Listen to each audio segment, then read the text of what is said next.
Welcome to this Tutor to You Sociology topic video looking at demographic trends in the UK, examining changes in the size of the family. The UK family has dramatically reduced in size since the turn of the 20th century, and particularly so in the latter half of that century.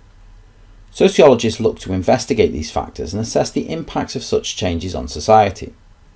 Since 1964, when the fertility rate was at its peak of 2.93 children per woman on average, there's been a steady decline to 1.7 children per woman in 2018. This has impacted on the average family size, falling to nearly 2.4 adults and children per household in the UK in 2019.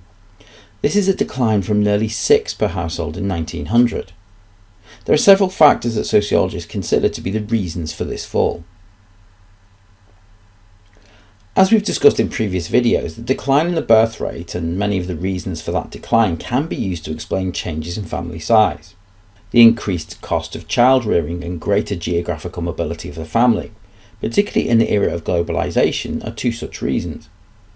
A further reason is the changes in gender roles that have occurred and the subsequent changes to our personal relationships. A final reason for the decrease in family size can be attributed to increased use and availability of contraception in society. Now in this video we're going to look at some of these reasons in a little bit more detail. The average cost of raising a child from birth to the age of 18 has been estimated as being between £150,000 and £185,000, depending upon family size and structure. As a consequence, children are now seen more as an economic burden than in previous generations. Two factors that we have examined in previous videos, the increase in child-centeredness and pester power, have contributed to these rising costs with the development of specific consumer markets for children's products. A further reason for children becoming an economic burden rather than an economic asset has been the changes in school leaving age, rising from 11 at the turn of the 20th century to 18 in 2010. This has limited the earning capacity of children and made them more dependent upon economic support from parents. It can be argued with changes to higher education funding, for some children this means they are economically dependent upon their parents into young adulthood. A hidden financial impact of child rearing is the loss of earnings, particularly for women through caring responsibilities, with women's careers often being impacted by decisions to have children. As a result of greater aspirations of female workers, this has led to less children being born, so as to minimise the impact on their careers. The greater geographical mobility of the family has also seen reductions in the size of the family. In the early industrial era, many households contained members of the extended family to help perform some of the functions of family life, with aunts and uncles or grandparents living with the core nuclear family. However, with the increase in internal migration for employment, families needed to be more self-sufficient, what Parsons called the privatised nuclear family. This family was more mobile and able to pursue employment in their chosen fields.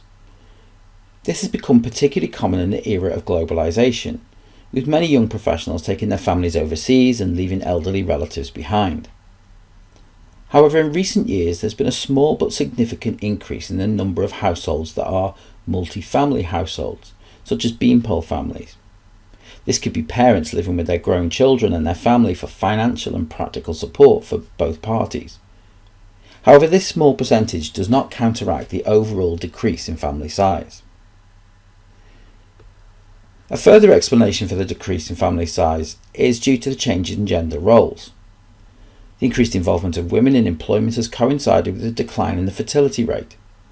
As women pursue careers, some opt not to have children, while others have less children than previous generations in order to focus on career progression alongside motherhood.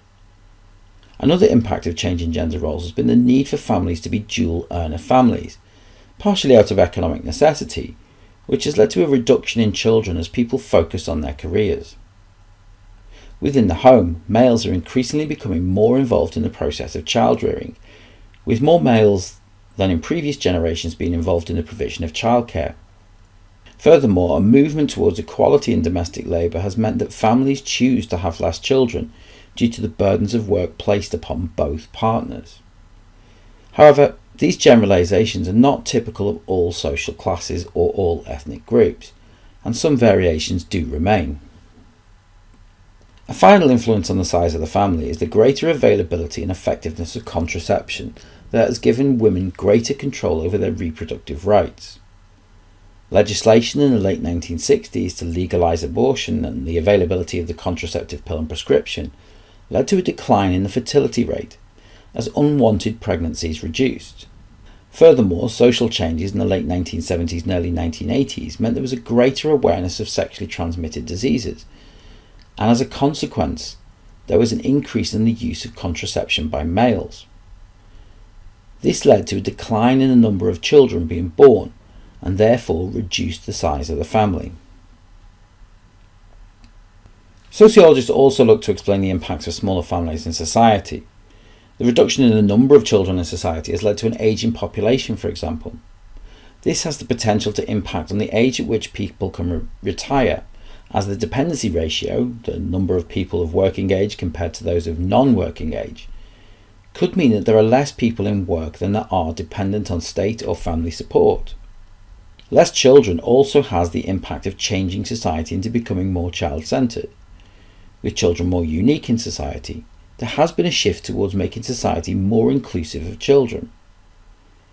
While a final impact has been the shift of state resources. With less young people in society, unexpected baby booms such as that in the early part of the 21st century mean that there are shortfalls in educational provision for children. Furthermore, the increased ageing population places a strain on funding for the NHS and health and social care services. That concludes this Tutor to You Sociology topic video on demographics in the UK, examining changes in the size of the family. Thanks for watching.